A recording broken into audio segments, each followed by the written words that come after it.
Imagine living a life where your mind wants to forget, but your body refuses to let go. A sound, a smell, or even a passing glance sends a wave of fear or anger rushing through you as if the past has never truly ended. This is the haunting reality for millions of people around the world, war veterans, survivors of abuse, victims of accidents or neglect. And it is this reality that Dr. Bessel van der Kolk set out to explore in his groundbreaking work, The Body Keeps the Score. Drawing on more than 30 years of research, clinical practice, and collaboration with pioneers in psychology and neuroscience, van der Kolk exposes how trauma is not just a memory that lives in the mind, but a wound etched deeply into the body. The book begins by transporting us back to the era when trauma was barely recognized as a legitimate field of study. In the aftermath of the Vietnam War, van der Kolk encountered young men who had survived the horrors of combat, but were now prisoners of their own minds, plagued by nightmares, sudden rages, emotional numbness, and a deep sense of alienation. At the time, the term post-traumatic stress disorder, PTSD, was still emerging, and the medical establishment often treated these veterans with skepticism or dismissiveness. Many were told to forget, to move on, to medicate their pain into silence.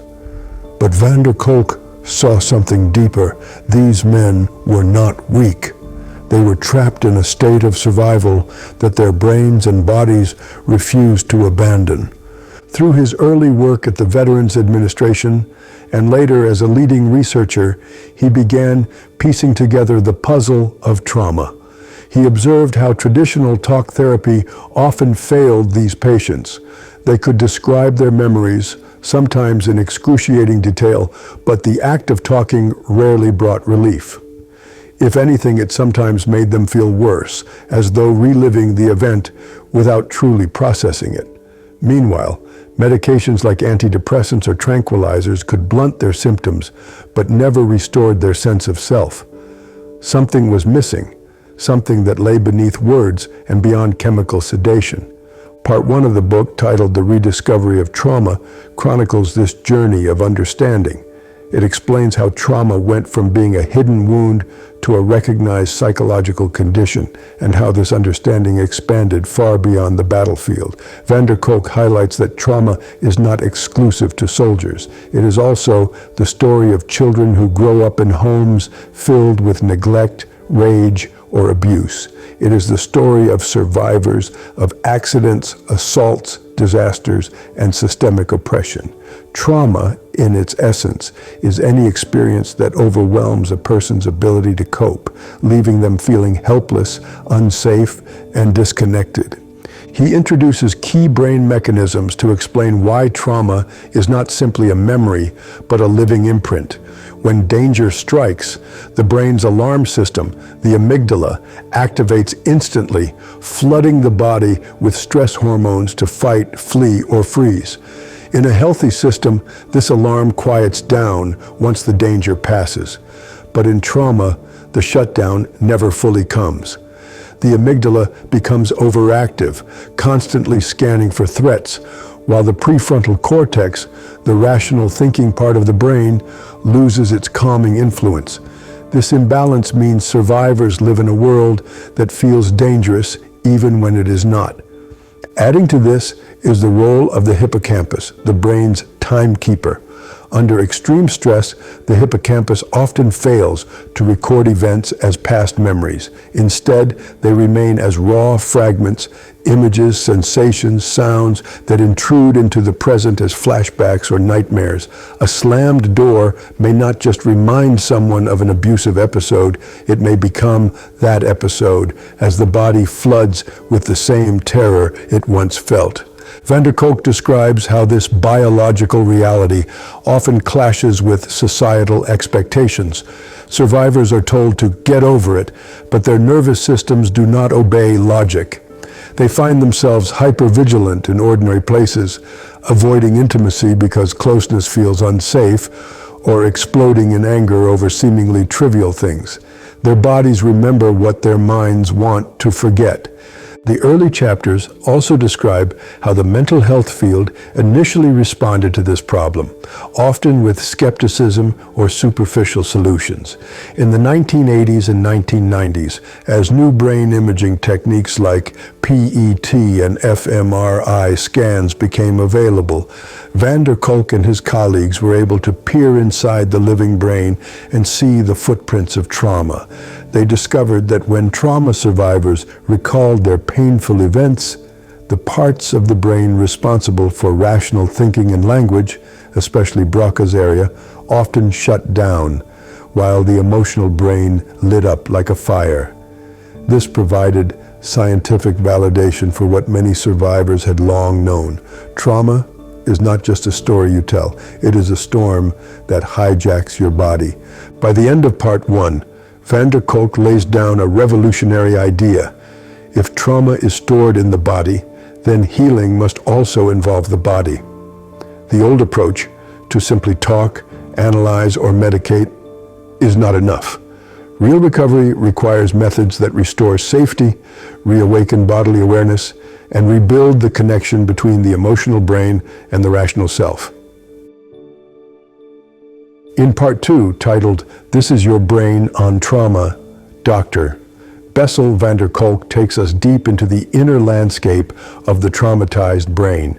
If part 1 was about rediscovering trauma as a hidden epidemic, this section reveals the mechanics of how trauma rewires the brain and body, explaining why survivors often feel hijacked by their past, even when they desperately want to move on. Kolk begins by highlighting the incredible plasticity of the brain, its ability to change in response to experience. Every thought, every feeling, every encounter leaves a trace on the neural pathways. But when those experiences are terrifying or overwhelming, the changes can be profound and enduring. Trauma, he explains, is not just a psychological wound. It is a form of brain reshaping. One of the central players in this process is the amygdala, the brain's alarm system. Under normal circumstances, the amygdala works in harmony with the prefrontal cortex, the rational thinking part of the brain, and the hippocampus, which organizes memories into a coherent timeline. Together, these structures allow us to detect danger, respond appropriately, and then return to a baseline of safety. But trauma disrupts this balance. The amygdala becomes hyperactive, always on high alert, like a smoke detector that goes off at the slightest hint of steam. Meanwhile, the prefrontal cortex loses some of its capacity to calm the storm, and the hippocampus struggles to sort past from present. This is why trauma survivors often find themselves reacting to everyday situations as if they are life-threatening, because for their brain, they are. Kolk illustrates this with the story of a woman who had survived a car crash. Years later, she would freeze and panic every time she heard the screech of brakes, even if she was safe at home. Her body and brain were reliving the accident in the present moment. Similarly, war veterans might drop to the ground at the sound of fireworks, or survivors of childhood abuse might feel a surge of terror when someone raises their voice, no matter how benign the context. To understand this better, Kolk and his colleagues conducted brain imaging studies that changed the field of trauma research. They placed trauma survivors in an fMRI scanner and asked them to recall their traumatic memories. The results were striking. The regions of the brain responsible for speech and reasoning, especially Broca's area, often went dark, while the limbic system, the emotional, instinctual brain, lit up intensely. In other words, trauma was not just remembered, it was re-experienced. Survivors often said, "It feels like it's happening right now," and the scans showed why. Their brains were not placing the memory in the past, but reliving it in the present. This discovery also explained why many survivors struggle to talk about their trauma. It's not that they are unwilling, It's that the parts of the brain responsible for putting feelings into words literally shut down when the memory is triggered. Instead of a coherent story, they are left with fragments. An image here, a bodily sensation there, a flash of terror or rage with no words to contain it. Another critical insight in this section is the concept of dissociation. When trauma overwhelms the nervous system, some people escape not by fighting or fleeing, but by disconnecting entirely. They check out of their bodies, feeling numb, detached, or as if they are watching their lives from outside themselves. While dissociation can be a life-saving adaptation during unbearable moments, it becomes a prison if it persists. Dissociated individuals often struggle to feel present in their own skin, to experience joy, or to connect with others. Van der Kolk also explores how trauma affects the body's stress response systems, particularly the hypothalamic pituitary adrenal HPA axis. In healthy individuals, stress hormones like cortisol rise during danger and fall afterward. But trauma survivors often have chronically dysregulated systems, either hyper-aroused with constant anxiety or shut down with blunted emotions and energy. This dysregulation can lead to a range of physical problems, from autoimmune disorders to digestive issues, as the body remains trapped in a cycle of vigilance or collapse. What makes this section of the book particularly compelling is how Van der Kolk combines rigorous neuroscience with vivid case studies.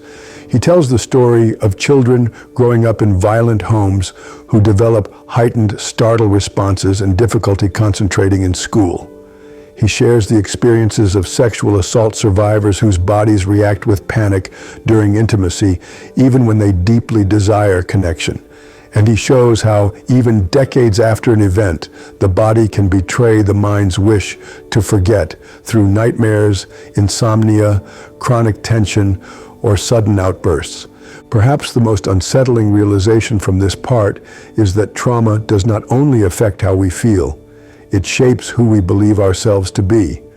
When the brain is constantly signaling danger, the sense of self becomes organized around survival. I must stay vigilant. I am unsafe. I cannot trust anyone. This is why trauma is not just an event in the past. It becomes a filter through which the entire world is experienced. Yet amid this sobering science, Van der Kolk offers a glimmer of hope. The same brain that was reshaped by trauma can also be reshaped by healing. Neuroplasticity cuts both ways.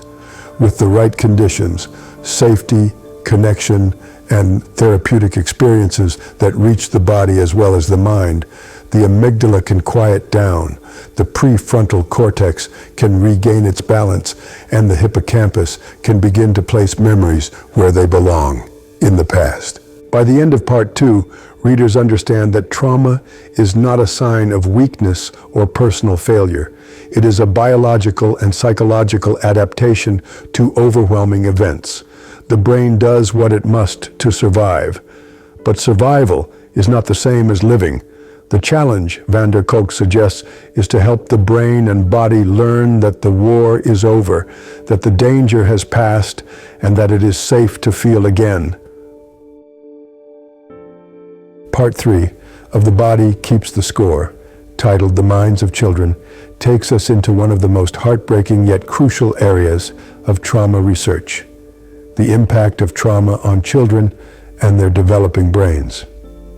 Dr. Bessel van der Kolk reveals how the earliest experiences of neglect, violence, or abandonment shape the architecture of the mind, often laying the groundwork for lifelong struggles with trust, self-worth, and emotional regulation. He makes it clear that childhood trauma is not simply a bad memory. It is a force that sculpts the nervous system, rewires attachment patterns, and becomes the lens through which life is experienced. Van der Kolk begins by reflecting on what children need most: safety, predictability, and attuned caregiving. A child's sense of self emerges in the presence of a caregiver who mirrors their emotions, comforts their distress, and celebrates their joy. But when caregivers are themselves abusive, absent, or unpredictable, the child faces an impossible dilemma. The very person they depend on for survival is the source of terror or neglect. This creates a profound inner conflict. The attachment system drives the child toward the parent, while the fear system warns them to stay away. Over time, this dissonance fractures their sense of safety in relationships and even their sense of self.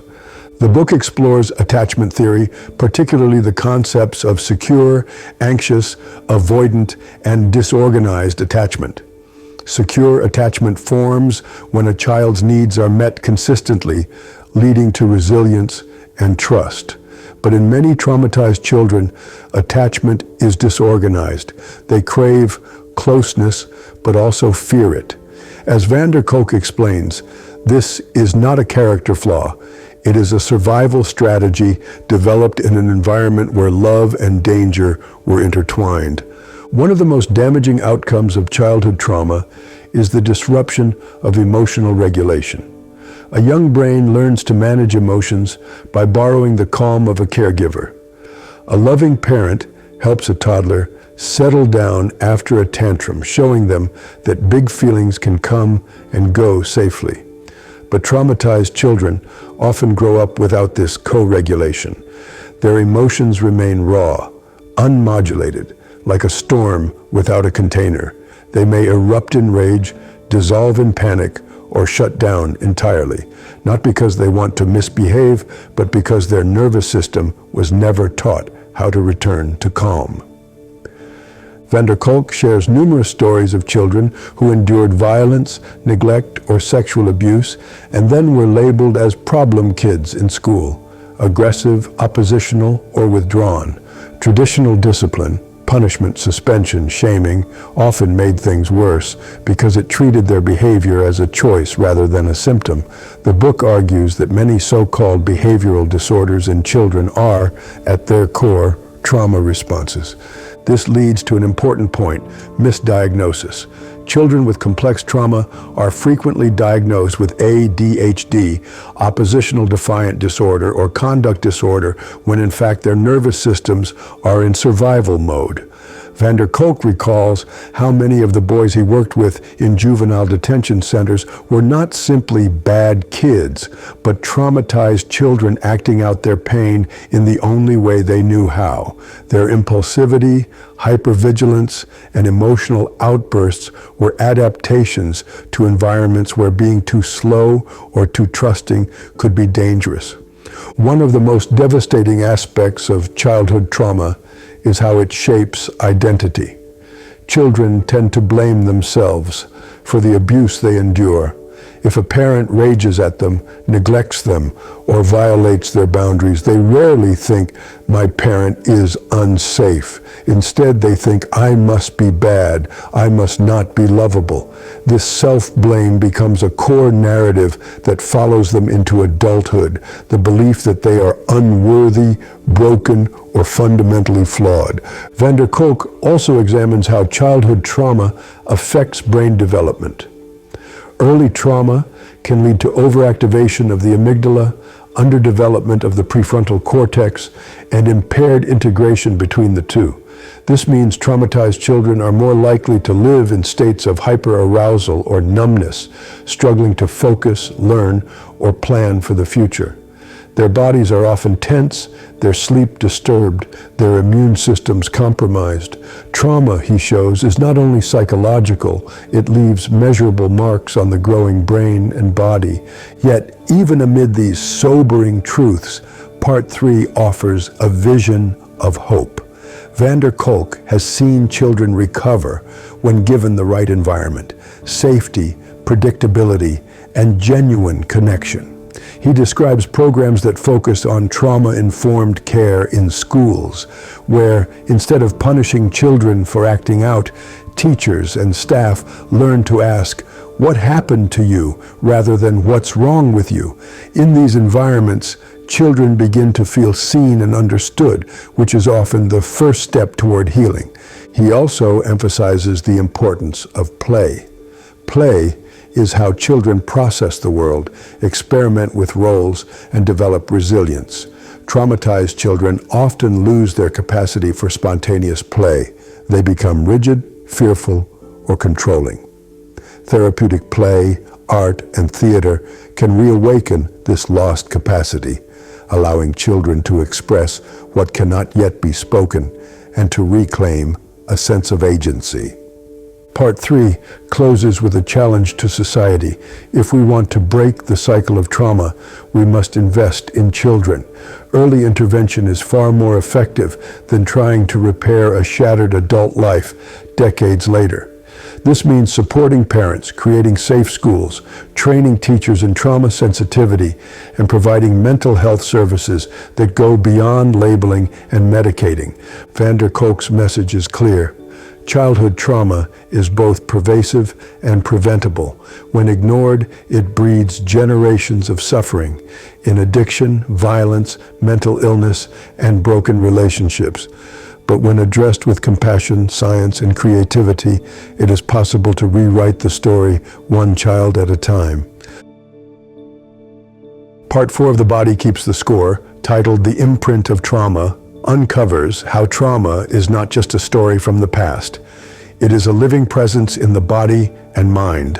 In the earlier parts, Dr. Bessel van der Kolk explained the science of trauma and how it reshapes the brain. Now, he delves into the haunting reality of what it means to live with this imprint every day. This section is both sobering and enlightening because it shows how trauma manifests, often silently, in sensations, movements, postures, and physical illnesses long before it is ever expressed in words. Van der Kolk begins with a profound statement. The body keeps the score. Traumatic events may fade from conscious memory or be locked away in dissociation, but the body remembers. It remembers in racing heartbeats when a door slams, in the tightness of the chest when someone raises their voice, in chronic back pain or migraines that seem to have no medical cause. Many survivors come to therapy complaining of physical symptoms rather than emotional ones, headaches, stomach issues, fatigue, only to discover that their bodies are expressing what their minds cannot. One of the most striking features of trauma is the phenomenon of flashbacks. These are not just vivid memories. They are full-body relivings of the event. A veteran may smell diesel fuel and suddenly feel as though he is back in a war zone. A survivor of childhood assault may be touched innocently on the shoulder and feel sheer panic rise up from nowhere. During a flashback, the brain's timekeeping system, the hippocampus, fails to signal that the event is over, and the amygdala floods the body with the same fight or flight hormones it once needed to survive. The body reacts as if the danger is happening now, even if the mind knows it is not. This is why traditional talk therapy often falls short for trauma survivors. Talking about a traumatic memory can sometimes even make things worse if it triggers the body into reliving the event without any tools to ground or calm it. Van der Kolk shares that many of his early patients would dissociate or become overwhelmed when asked to describe what happened to them. Their words might be calm, but their pulse would skyrocket, their hands would shake, or they would go numb. This disconnect between the thinking brain and the feeling body is at the heart of trauma's imprint.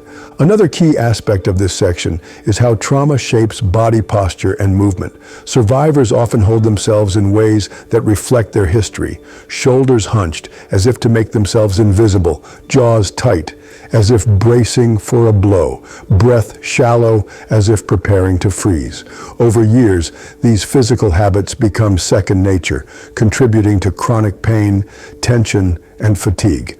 Van der Kolk worked with body-based therapists who could often read a person's trauma history in how they carried themselves before a single word was spoken. He also discusses the link between trauma and chronic health conditions. Research has shown strong correlations between childhood trauma and later development of autoimmune diseases, cardiovascular problems, and metabolic disorders. The reason lies partly in the stress response. When the body is constantly flooded with stress hormones or stuck in shutdown, its natural rhythms, digestion, immunity, sleep, become disrupted. Trauma, in this way, is a risk factor for not only mental illness, but also physical disease. One of the most haunting imprints of trauma is the experience of disconnection from the body, from emotions, from other people. Many survivors describe feeling as though they are living behind a glass wall or watching their lives from a distance. Intimacy can feel threatening, pleasure can feel unsafe, and even success may trigger panic because it was never associated with safety in childhood. This is why trauma therapy is not just about reducing symptoms, but about restoring the capacity to fully inhabit one's body and one's life. Kolk explains that many survivors develop what he calls body memories, unexplained pain, tightness, or sensations in specific parts of the body where trauma was once stored. For example, a woman who was grabbed violently may develop chronic shoulder tension, or a man who survived childhood beatings may have recurring stomach cramps. These symptoms are not imagined. They are the body's attempt to communicate what the conscious mind cannot yet articulate. In this section, Kolk begins to bridge toward healing by emphasizing that any effective treatment for trauma must engage the body, not just the mind. He introduces the idea that therapies like yoga, somatic experiencing, EMDR, and movement-based practices often succeed where pure talk therapy fails because they help survivors feel safe in their own bodies again. Healing is not about erasing the past. It is about creating a new relationship with one's physical and emotional self. Another critical insight from this part is the concept of reenactment. Trauma survivors often find themselves drawn, unconsciously, into situations that mirror their original wounds. Abusive relationships, high-risk behaviors, or environments of chaos and neglect. This is not because they want to suffer, but because their nervous system is trying to resolve what was left incomplete. Until the imprint is acknowledged and processed, the past keeps repeating itself. Kolk also reflects on the limits of medication. While drugs can numb symptoms or help manage anxiety, they cannot teach the body that it is safe again. Many of his patients had been prescribed antidepressants, antipsychotics, or tranquilizers without ever being offered trauma therapy. The result was often a life lived in a muted state, less pain, but also less vitality. Real healing, he insists, involves reawakening the body, not suppressing it. By the end of Part 4, the message is clear. Trauma lives in the body as much as in the mind, and until it is addressed on that level, the imprint will persist in flashbacks, in chronic pain, in strained relationships, and in the haunting sense that life is not truly being lived. The past is not over until the body believes it is. Part 5 of The Body Keeps the Score, titled Paths to Recovery, is the heart of the book, where years of research, clinical experience, and profound compassion converge into a roadmap for healing trauma. After guiding us through the science of trauma and the deep wounds it leaves in both body and mind, Dr. Bessel Kolk now shifts focus toward what can be done to truly help people recover. He makes it clear, trauma is not a life sentence. The brain is plastic, the body can relearn safety, and the self can be rebuilt. But this recovery does not come from suppressing symptoms. It comes from engaging the whole person, body, mind, and relationships. Kolk begins by challenging the dominance of traditional talk therapy and medication as the sole paths to healing. While both can be helpful, he argues they are often insufficient on their own. Trauma is stored in the body, and many survivors cannot fully access or articulate their traumatic memories through words alone. Similarly, while medications may numb fear or stabilize mood, they cannot teach the body to feel safe, nor can they rewrite the brain's implicit memories. True recovery, he insists, must involve experiences that restore the connection between mind and body. One of the most powerful tools he describes is EMDR, eye movement desensitization and reprocessing. EMDR helps people process traumatic memories by using bilateral stimulation, such as moving the eyes side to side while recalling the traumatic event. This process seems to mimic some of the mechanisms of REM sleep, during which the brain naturally integrates emotional experiences. Kolk shares cases where deeply entrenched flashbacks and nightmares were dramatically reduced after a few sessions of EMDR, as the brain finally reclassified the traumatic memory as something that happened in the past, rather than something still happening now. Another cornerstone of recovery is body-oriented therapy. Techniques such as yoga, somatic experiencing, and sensorimotor psychotherapy help survivors regain a sense of ownership over their bodies. Kolk often recommends yoga not just for physical fitness, but because it teaches breath control, body awareness, and mindful presence, all of which are often disrupted by trauma. Survivors learn to notice sensations without judgment, to stay with their breath during discomfort, and eventually to reclaim their bodies as safe places to inhabit. Theater and movement also play an unexpected yet profound role in healing. Kolk recounts how some traumatized children and adults found freedom in acting or improvisational theater, where they could experiment with roles, emotions, and boundaries in a safe environment. Through creative expression, they began to break free from rigid, trauma-driven identities and rediscover spontaneity. Crucially, Kolk emphasizes that recovery is relational. Trauma often occurs in the context of broken or unsafe relationships, so it can only be healed through safe, supportive ones. Whether it's a therapist, a peer group, or a community, survivors need others who can witness their story without judgment, offer steady presence, and help regulate their emotions. He highlights the power of group therapy, veteran support circles, and programs for abused children that prioritize trust and connection over control and punishment. One of the most striking therapeutic modalities he discusses is neurofeedback. This technology measures brainwave activity and provides real-time feedback, helping patients learn to regulate their brain states. For trauma survivors stuck in hyperarousal or numbness, neurofeedback offers a way to gradually retrain the brain toward balance. Kolk shares compelling stories of patients whose sleep, mood, and concentration improved after learning how to consciously influence their own brain activity. Kolk also warns against the temptation to search for a magic bullet. Trauma healing is rarely quick or linear. Some people benefit from EMDR, others from yoga or theater, and many from a combination of approaches. The key is flexibility and personalization, understanding that each survivor's nervous system has its own history and its own path toward safety. Importantly, he stresses the role of self-agency in recovery. Trauma robs people of a sense of control over their own lives. Healing is not about being fixed by a therapist. It's about regaining the ability to choose, to say yes or no, to inhabit one's own body and make decisions with confidence. The best therapies, therefore, are not those that impose solutions, but those that empower people to become active participants in their healing journey. Part 5 also touches on the importance of mindfulness and meditation. However, Kolk cautions that for some survivors, sitting in silence can initially trigger flashbacks or overwhelm.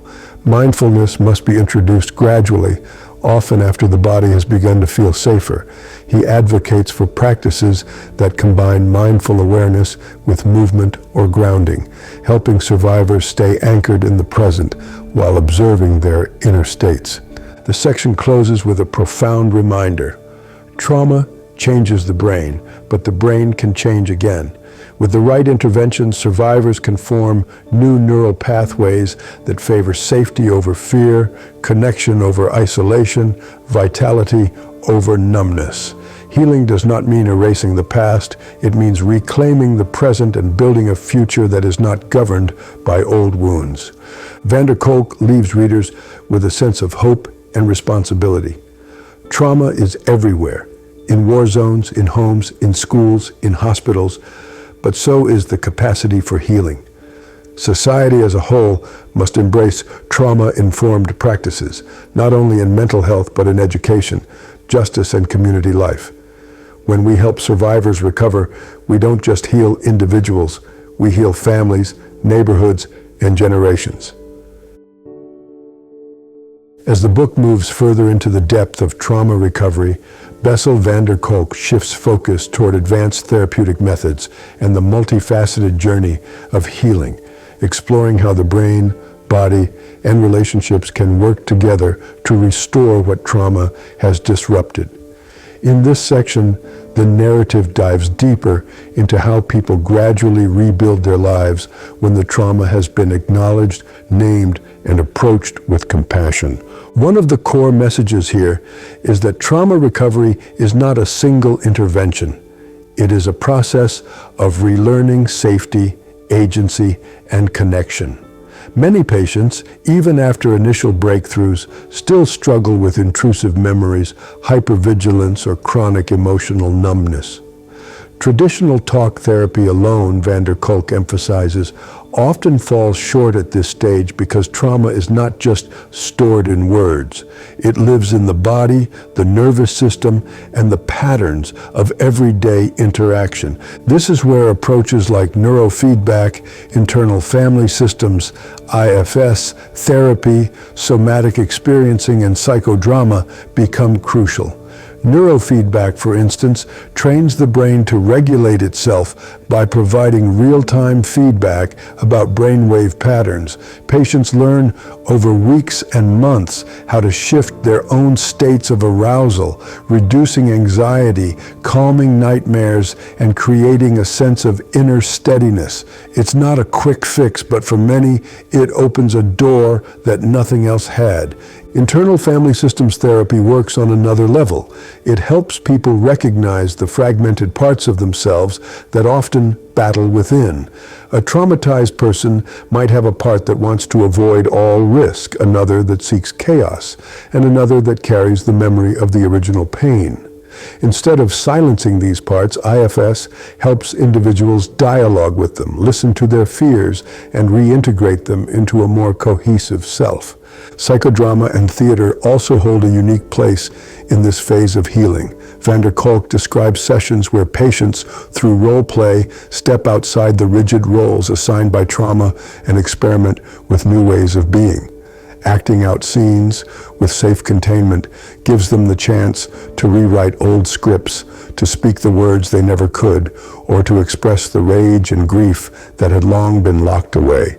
It's messy, vulnerable work, but it is profoundly humanizing. At this stage, the role of relationships cannot be overstated. Healing rarely happens in isolation.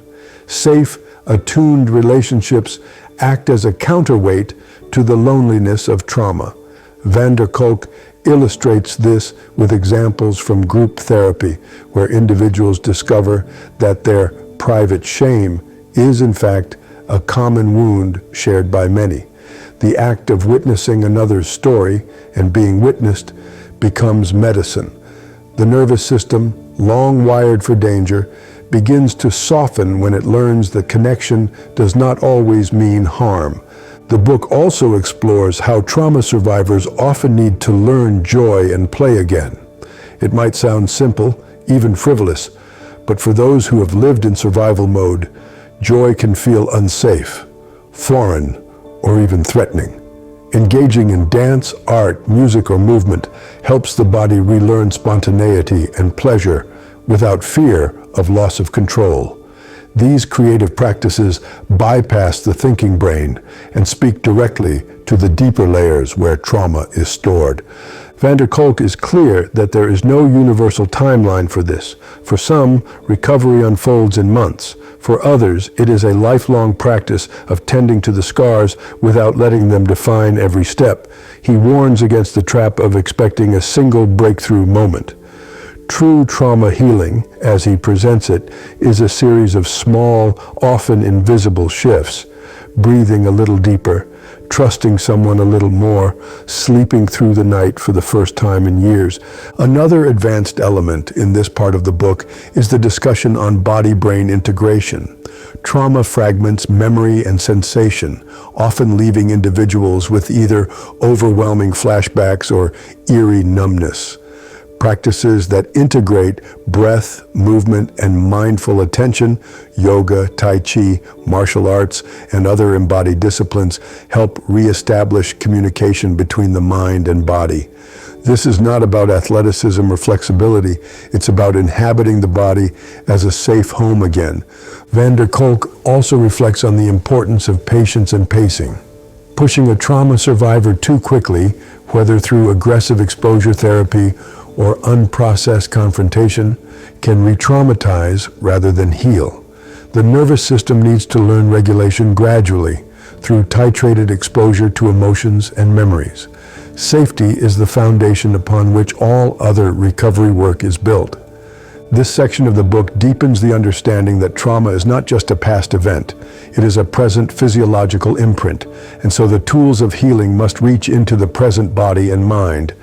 Medication may calm symptoms temporarily, but sustainable change emerges when people reclaim their ability to self-regulate, to connect meaningfully, and to live with a sense of possibility rather than dread.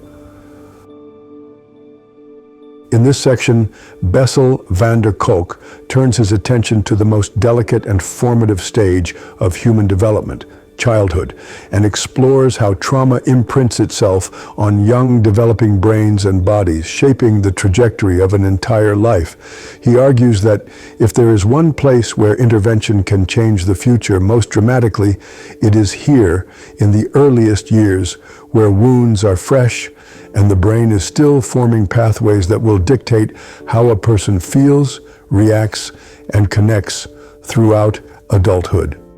Van der Kolk begins by showing how the child's brain is a sponge for safety and danger alike. Early experiences of love, consistency, and nurturing literally sculpt the neural circuits of resilience. Conversely, exposure to neglect, violence, or unpredictability teaches the brain to live in defense mode. The stress response becomes overactive, the body floods with cortisol, and the child learns to survive by being hypervigilant or by shutting down entirely. What many adults later call behavioral problems are often the echoes of this early wiring. A crucial point he raises is how society often misunderstands traumatized children. The boy who throws chairs is labeled aggressive. The girl who stares blankly out the window is called inattentive. The teenager who explodes at small triggers is seen as oppositional. Rarely does the question arise, what has this child endured? Instead, punitive measures are applied, detentions, suspensions, harsh discipline, which only reinforce the child's core belief: the world is unsafe and adults cannot be trusted. Van der Kolk introduces readers to trauma-sensitive approaches in education and caregiving. These models teach teachers, parents, and social workers to read behaviors as survival strategies rather than willful defiance. A child who hoards food may be acting out of fear of scarcity. One who resists comfort may have learned that touch is dangerous. By shifting the lens from punishment to curiosity, adults create the first condition of healing: safety. He presents compelling evidence for interventions that restore a sense of control and connection for traumatized children. Play therapy, art therapy, and movement-based approaches are particularly effective because they allow children to express experiences that are often stored in the body and not yet accessible through words. Through drawing, building, dancing, or role-playing, children can reenact their fears in a safe environment and begin to reshape their internal narratives. One of the most powerful concepts in this section is the idea of attuned caregiving. Van der Kolk explains that no therapy can fully replace the healing power of a stable, nurturing relationship. Children learn regulation, not through lectures, but through co-regulation. The calm presence of an adult who can absorb their chaos without punishment or withdrawal. He urges foster systems, adoption programs, and juvenile care institutions to prioritize relationships over bureaucracy and to support caregivers in their own healing so they can show up fully. Van der Kolk also explores innovative therapies for children, including neurofeedback and mindfulness-based practices adapted to their developmental stage. Neurofeedback helps children retrain their brainwaves, reducing impulsivity and emotional reactivity. Mindfulness, when introduced playfully rather than as rigid meditation, helps them notice their breath, name their feelings, and find pockets of calm within the storm. The systemic critique in this section is sharp. Van der Kolk exposes how child welfare, education, and juvenile justice often perpetuate trauma rather than repair it. Zero-tolerance policies, over-medication, and punitive interventions frequently worsen outcomes. He calls for a complete paradigm shift, from seeing traumatized children as problems to be controlled, to seeing them as survivors needing safety, creativity, and connection. He ties this discussion to the groundbreaking Adverse Childhood Experiences, ACE study, which revealed how early trauma dramatically increases the risk of chronic illness, addiction, depression, and even early death. Trauma is not a childhood phase one grows out of. It is a lifelong determinant of health unless it is met with early, consistent, and compassionate care. Throughout this part, Van der Kolk shares vivid case stories. A child who flinched at every noise gradually learned to dance again. A boy who hoarded food began to sit at the table with his foster family. A teenage girl who cut herself to feel alive found expression through theater, turning her scars into a story rather than a sentence. These stories are not instant transformations. They are slow, painstaking journeys marked by setbacks and small triumphs. The lesson here is both urgent and hopeful. If we change the way we respond to childhood trauma, we change the future of entire generations. The brain is plastic, the body is resilient, and children, even when hurt deeply, are capable of astonishing recovery. But only if we provide the consistent, safe, and creative environments they need. As the book progresses into one of its most thought-provoking dimensions, Bessel van der Kolk expands the lens from individuals and families to entire communities and societies living with trauma. He argues that trauma is not only personal, it is collective, cultural, and even historical. When entire groups endure violence, displacement, war, poverty, or systemic oppression, the same neurobiological imprint seen in individuals manifests across generations and social structures. Van der Kolk draws attention to how trauma is often perpetuated by systems meant to protect or serve.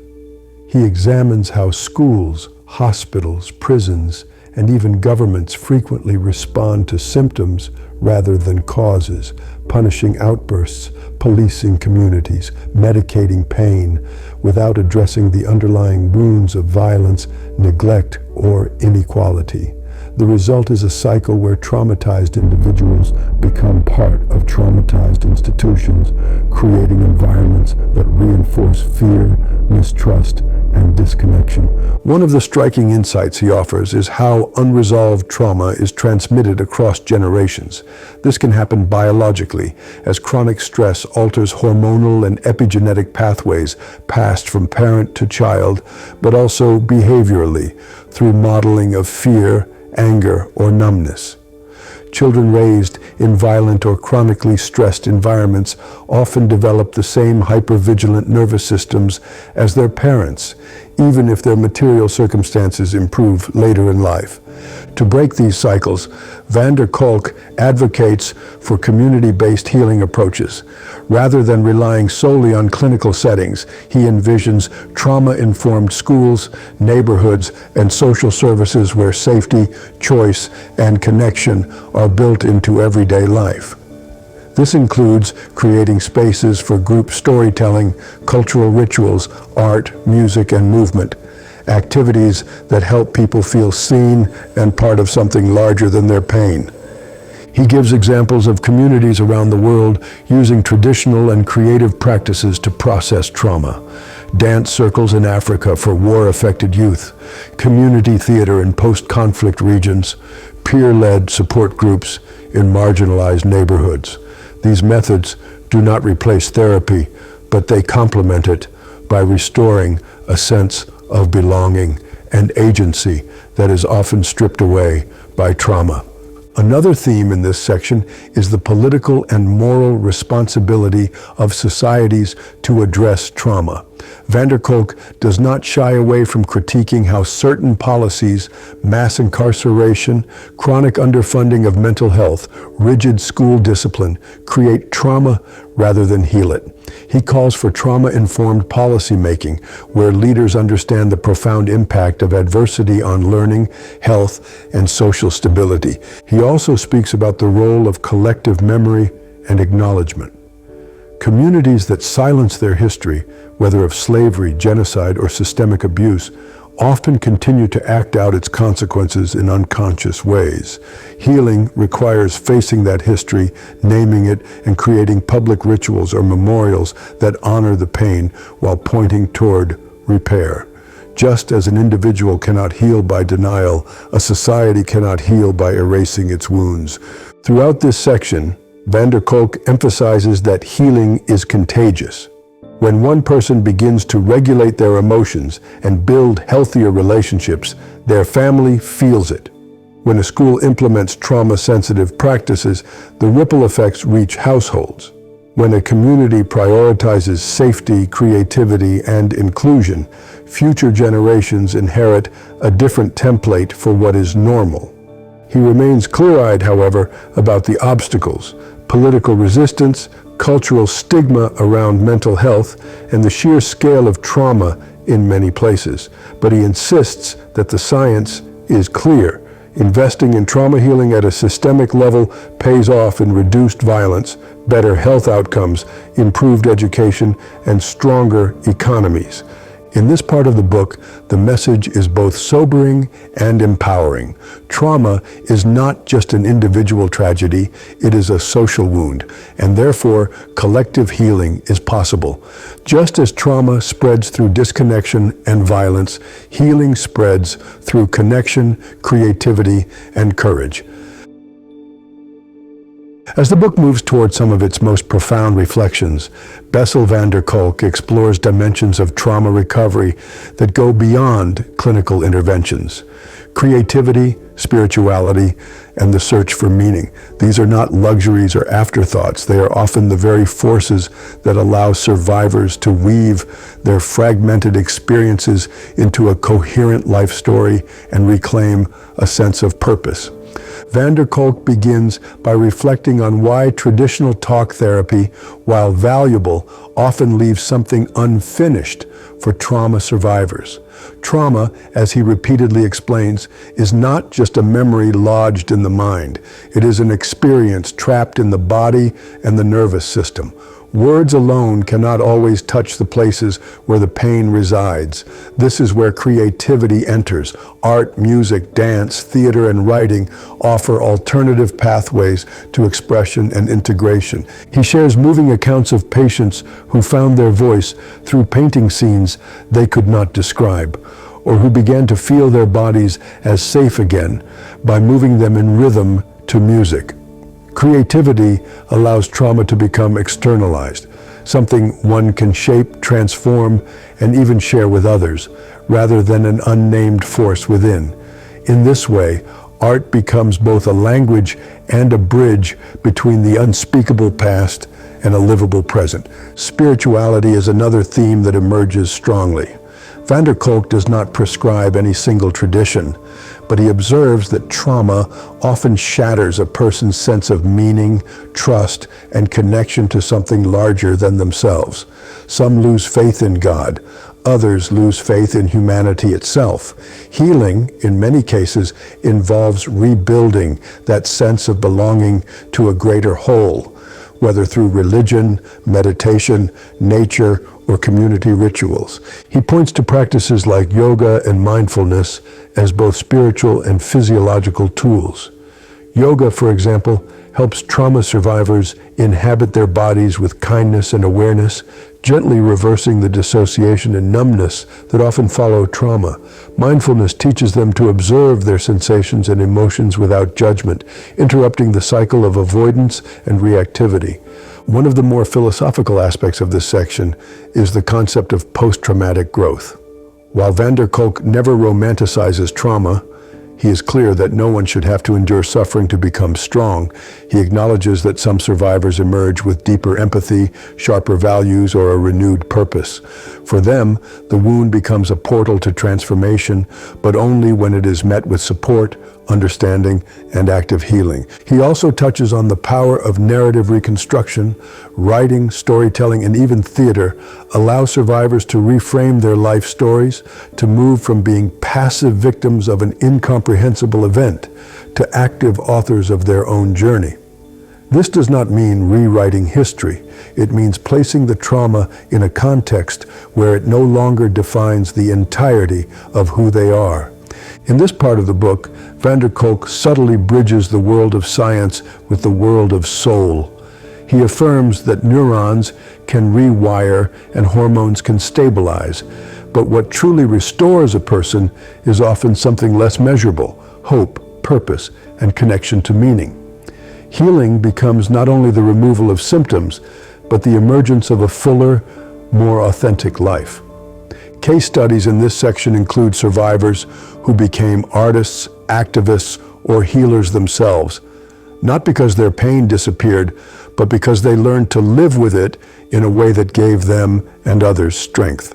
One woman who endured childhood abuse began leading theater workshops for other survivors.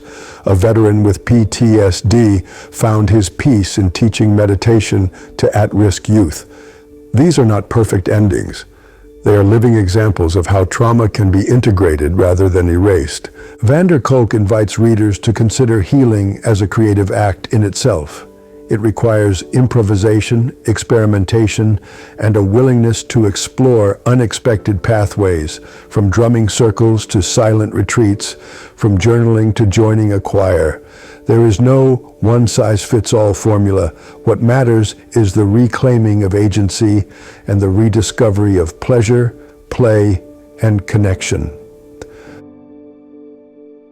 As the book approaches its later chapters, Bessel van der Kolk turns his attention to some of the most promising, unconventional, and groundbreaking therapies that are reshaping the future of trauma treatment. He acknowledges that while traditional methods like talk therapy, medication, and cognitive behavioral interventions have helped many, they are not sufficient for everyone, especially for those whose trauma runs deep in the nervous system and body. One of the most revolutionary areas he explores is psychedelic-assisted psychotherapy, particularly the use of MDMA, commonly known as ecstasy, in controlled clinical settings. Van der Kolk participated in early studies that showed remarkable results for individuals with severe PTSD who had not responded to other treatments. Under careful medical supervision, MDMA helps reduce fear responses and enhances trust, allowing survivors to revisit traumatic memories without being overwhelmed by them. The drug does not erase trauma, but creates a window where the brain can reprocess it in a safer, more connected state. He also discusses neurofeedback, a technique where individuals learn to regulate their own brainwave patterns through real-time monitoring. By watching their brain's electrical activity on a screen and practicing subtle shifts in focus or relaxation, people with trauma can train their nervous system to move out of chronic hyperarousal or shutdown. Van der Kolk presents cases where neurofeedback reduced nightmares, panic, and emotional numbness in both children and adults. Another frontier he highlights is the use of virtual reality, VR, for exposure therapy.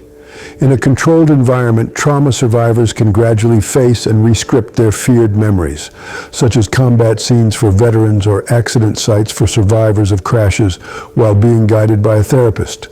The immersive nature of VR allows for a more embodied re-experiencing, which, when combined with grounding techniques, can help release stuck fear responses. Importantly, van der Kolk does not present these emerging therapies as magic bullets. He warns against quick fixes and emphasizes that trauma healing is a layered process.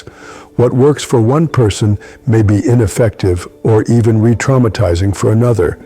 The key is offering a range of options, somatic, psychological, neurological, and social, so that survivors can find what resonates with their unique history and needs.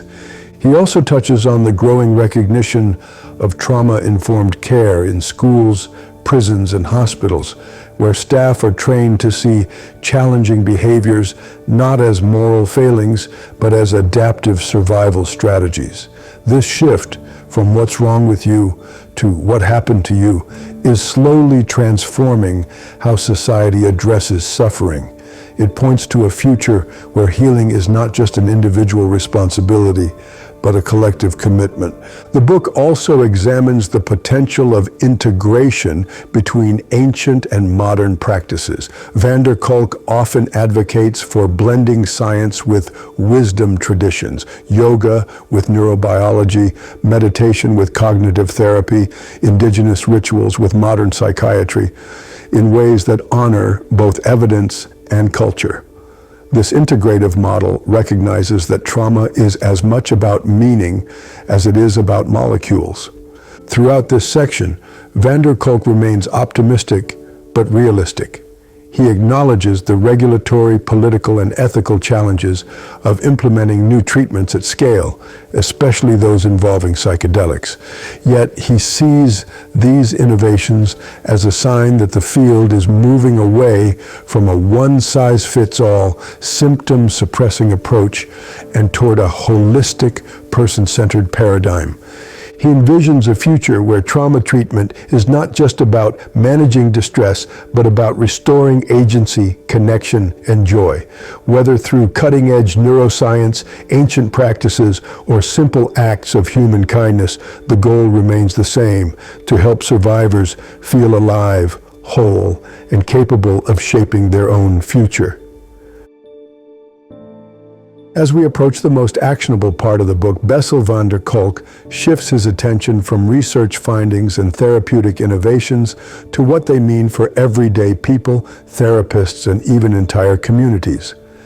The essence of this section is that healing from trauma is not reserved for specialized clinics or experimental trials. It is something that can be nurtured in daily life, in families, in schools, and in workplaces. Van der Kolk begins by reiterating a core truth. Trauma is stored in the body, and any meaningful path to healing must involve the body as much as the mind. This means that even if one does not have access to intensive therapy, they can still begin by creating conditions of safety, routine, and physical self-awareness. Practices like gentle yoga, breathwork, tai chi, or mindful walking are not just exercises. They are nervous system regulators. They help the body exit its chronic states of fight, flight, or freeze, creating a physiological foundation for emotional recovery. For therapists, the takeaway is clear. The role of a healer is less about fixing and more about witnessing, guiding, and co-regulating. Trauma survivors often carry deep shame and fear of judgment. When a therapist provides consistent presence and validates the reality of their suffering, it creates a relational container where the nervous system can relax enough to process the pain. Van der Kolk stresses that therapists must also care for their own well-being, as working with trauma can be emotionally contagious. One of the most powerful everyday lessons he offers is the importance of naming and owning one's story. Trauma thrives in silence and secrecy. It loses power when it is brought into language, not necessarily to the whole world, but at least to a safe and trusted listener, or even onto paper. Journaling, for instance, has been shown to improve mood and decrease intrusive thoughts in trauma survivors because it transforms amorphous terror into structured narrative. Van der Kolk also underscores the need for community-based healing. He argues that trauma is rarely healed in isolation because trauma itself is often a wound of disconnection from others, from the world, from the self. Group therapy, peer support groups, or simply being part of a compassionate community can counteract the isolation that trauma breeds. Schools can play a critical role here by creating trauma-informed environments where children feel seen and safe rather than punished for their survival behaviors. For parents, teachers, and caregivers, the book offers a gentle but firm reminder. Traumatized children do not need more discipline. They need more understanding and safety. Acting out withdrawal or aggression in a child often masks an overwhelmed nervous system. Simple practices like consistent routines, calm tone of voice, and physical play can make a profound difference in helping their brains rewire for resilience. On a personal level, Van der Kolk invites readers to adopt a stance of curiosity toward their triggers and patterns rather than judgment. When a flashback, panic, or shutdown occurs, instead of asking, "What is wrong with me?" a more healing question is, "What is my body trying to tell me?" This shift opens the door to self-compassion and interrupts the shame loop that keeps trauma alive. The section also emphasizes the role of pleasure and play in recovery. Many trauma survivors become hypervigilant, serious, or numb, forgetting what it means to laugh, explore, or feel joy without fear. Rediscovering playfulness through art, movement, nature, or simple hobbies is not frivolous. It is a biological antidote to the rigidity of trauma. Crucially, Van der Kolk acknowledges that healing is not linear. There will be relapses, setbacks, and periods of stagnation, but each step toward awareness, regulation, and connection lays another brick in the foundation of a more stable life. Healing, in this sense, is less a destination and more a practice. Finally, he circles back to a point he makes throughout the book. You cannot change the past, but you can change your relationship with it through attention to the body, compassionate relationships, and creative engagement. The scars of trauma can become integrated into the story of a life that is still open to love, meaning, and possibility. As the book enters its final stages, Bessel van der Kolk turns his focus toward real-life transformations, vivid case studies that demonstrate how trauma can be not just endured, but eventually transformed into strength, wisdom, and deeper human connection. These stories are not offered as miracles or instant fixes. Rather, they are testaments to the resilience of the human nervous system when given the right environment to heal. One memorable case involves a war veteran haunted by relentless flashbacks and violent outbursts. Traditional therapy and medication had dulled his symptoms, but left him feeling hollow and detached. It was only when he engaged in a combination of EMDR, eye movement desensitization and reprocessing, neurofeedback, and structured group therapy with fellow veterans that he began to reclaim his sense of self. What stood out in his journey was not the absence of memories, they remained, but the shift in how his body reacted to them. His heart no longer raced uncontrollably at sudden sounds. His sleep deepened, and he could finally share his story without shame. Another story follows a woman who endured severe childhood neglect and repeated abuse. For decades, she blamed herself for her inability to maintain stable relationships or feel safe with intimacy. Her turning point came through a combination of body-based therapies, yoga, breathwork, and somatic experiencing, and the unwavering presence of a therapist who refused to pathologize her. Over time, she learned to sense her own boundaries, recognize her triggers, and allow joy to slowly seep back into her life. Her story embodies van der Kolk's core message. Trauma is not what happens to you. It is what happens inside you as a result of what happened. And this inner landscape can be rewired. Beyond individual cases, van der Kolk reflects on the societal implications of untreated trauma. He draws a direct line between childhood adversity and later issues such as addiction, chronic illness, domestic violence, and even the cycles of poverty and crime. Societies that ignore trauma end up paying its costs in prisons, hospitals, and fractured communities. Conversely, societies that invest in trauma-informed care, from early childhood programs to restorative justice systems, lay the groundwork for a healthier, more resilient future.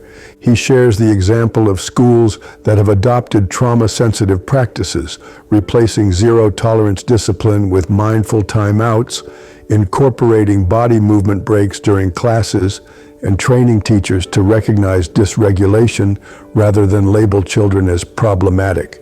These simple interventions have led to decreased suspensions, improved academic performance, and a sense of belonging that many traumatized children had never experienced before. Van der Kolk also envisions a future where mental health and physical health are no longer treated as separate domains.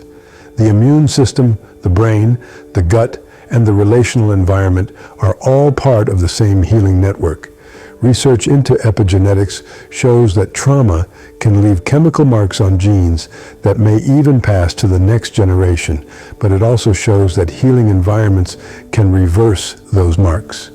This intergenerational perspective expands the responsibility of trauma work. By healing today's wounds, we reduce the burden carried by tomorrow's children. In this section, van der Kolk's tone is both urgent and hopeful. He does not shy away from acknowledging the systemic barriers, lack of access to care, underfunded programs, social stigma. But he also celebrates the grassroots movements, pioneering therapists, and courageous survivors who are slowly rewriting what it means to recover. He reminds readers that trauma recovery is not about erasing the past or pretending it never happened. It is about reintegrating the fragmented self, mind, body, emotions, and spirit. When people stop running from their pain and begin to listen to it, they often discover not just relief, but a new source of purpose. Some go on to become therapists, advocates, or artists. Others simply live with more presence and compassion, breaking the silent chain that once bound them. This vision, a world where trauma is met with understanding rather than punishment, and where survivors become contributors rather than casualties, is the true legacy of The Body Keeps the Score.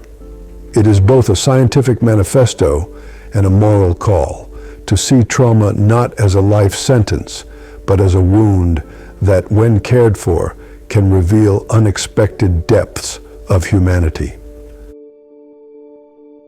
As we move toward the closing chapters of Bessel van der Kolk's The Body Keeps the Score, the book shifts from illustrating the science and practice of trauma healing to a deeply reflective exploration of what all this knowledge means for the future, for individuals, for families, for societies, and even for humanity's collective story. At this stage, van der Kolk is not merely a researcher or a clinician. He becomes a witness to human resilience, a messenger for change, and a challenger of the systems that have long failed those carrying invisible wounds.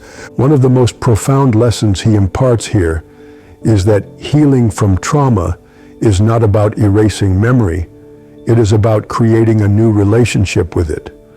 The body may always carry traces of what happened, a quickened pulse at a certain sound, a tightening of the chest in certain moments, but the way those sensations are interpreted can change completely. A memory that once evoked terror can become a reminder of survival. A body that once felt like an enemy can become a safe home again. Van der Kolk urges us to embrace the concept of post-traumatic growth, which acknowledges that trauma often destroys parts of a person's life, but can also lead to unexpected strengths, greater empathy, deeper purpose, a renewed appreciation for safety and connection. He is careful to clarify that this growth does not justify the trauma nor make it acceptable. Suffering is never a gift, but rather it highlights the incredible capacity of the human nervous system to adapt, reorganize, and build anew. A recurring theme in these final sections is the importance of agency. Many trauma survivors were robbed of choice, their boundaries were violated, their voices silenced, their bodies overpowered. Healing, therefore, is not just about calming the nervous system or retelling the story. It is about restoring the sense of, I can. I can choose how to respond. I can set limits. I can shape my future. Van der Kolk suggests that every therapeutic intervention, whether it involves EMDR, yoga, neurofeedback, or group therapy, should ultimately aim to give the survivor back their sense of agency. He also addresses a subtle but crucial point. Trauma does not only live in the victim, it also resides in the culture that allowed it to happen and often refuses to acknowledge it. From childhood neglect to domestic violence, from systemic racism to war, trauma is frequently maintained by silence, denial, or punitive systems. True healing, therefore, is not only individual, it is collective. Communities must learn to tell the truth about their histories, to provide safe spaces for expression, and to avoid re-traumatizing those who seek help. In practical terms, Van der Kolk envisions a world where trauma-informed care is not a special intervention, but a baseline. Schools where teachers understand dysregulation, workplaces that respect mental health as much as physical health, justice systems that prioritize restoration over punishment, and families that nurture rather than shame emotional expression. He emphasizes that this future is not utopian. It is achievable if society begins to value prevention and healing over mere crisis management. Another powerful insight from this section is the reminder that healing is rarely a solo journey. People need others, not necessarily many, but at least a few safe, attuned relationships where their pain can exist without judgment. Van der Kolk repeatedly returns to the idea that trauma is a wound of disconnection, and thus its opposite is connection. Whether through therapy, support groups, or meaningful friendships, connection is the soil where integration grows. As the book approaches its end, Van der Kolk's voice carries both urgency and hope. He acknowledges that the path is often long and uneven. Flashbacks may return, trust may falter, but every moment of regulation, every step toward embodiment, every small act of kindness toward one's own body and mind is a victory. Healing is not the elimination of pain, but the restoration of life's fullness despite it. He leaves readers with an implicit challenge to not only seek their own healing, but to become part of a culture that no longer hides trauma in the shadows. Each person who learns to listen to their body, to honor their story, and to reconnect with others becomes a link in a chain of recovery that extends far beyond the individual. In this final part of the script, we transition from summarizing the book to making it fully engaging for your YouTube audience, turning the insights of The Body Keeps the Score into practical, actionable takeaways that will resonate and keep viewers watching until the last moment. Van der Kolk's work emphasizes that trauma is not a personal failing, but a physiological and social reality, and this is an important message to convey early in your video. Start by acknowledging your viewers' struggles, letting them know that feeling stuck, anxious, or overwhelmed is a natural response to trauma, and that recovery is possible. This builds trust and keeps them emotionally invested. Next, you can break down the book's teachings into digestible, story-driven segments. For example, when discussing somatic therapies, include vivid examples, a veteran calming himself with yoga or a child expressing fear through play therapy. Real-life stories keep viewers engaged because they see human transformation, not just abstract concepts. Use phrases like "imagine if" or "here's what happened when" to make the scenes immersive. Encourage viewers to take small, practical actions. For instance, invite them to notice how their bodies respond to stress. Try mindful breathing for 5 minutes, or journal about a recent emotional trigger. These simple, actionable steps make the content relatable and allow viewers to feel that they can start healing immediately, even without therapy. Kolk also underscores the importance of connection and support, so you can prompt audience interaction by encouraging comments or discussion. Ask questions like, "What is one way you've noticed your body remembering stress?" Or, "Have you tried any mindful practices that helped you feel safe?" This not only increases engagement, but reinforces the core lesson. Trauma is addressed through awareness, action, and connection. To maintain attention throughout the video, vary the pacing, mix scientific explanation, personal stories, and practical tips, and use short recaps after each section to reinforce key points. For example, after discussing neurofeedback, briefly summarize, so the brain can literally learn to calm itself, not through willpower, but through practice and awareness. This repetition cements learning and keeps viewers following along. Finally, close your video with an uplifting, hopeful tone, reflecting Kolk's message. Trauma leaves marks, but it does not define the person. Highlight that healing is a journey, sometimes gradual, sometimes non-linear, but every small step towards safety, connection, and self-compassion counts. Encourage viewers to seek supportive communities, experiment with creative or movement-based practices, and remember that the body can relearn safety and the mind can reclaim agency.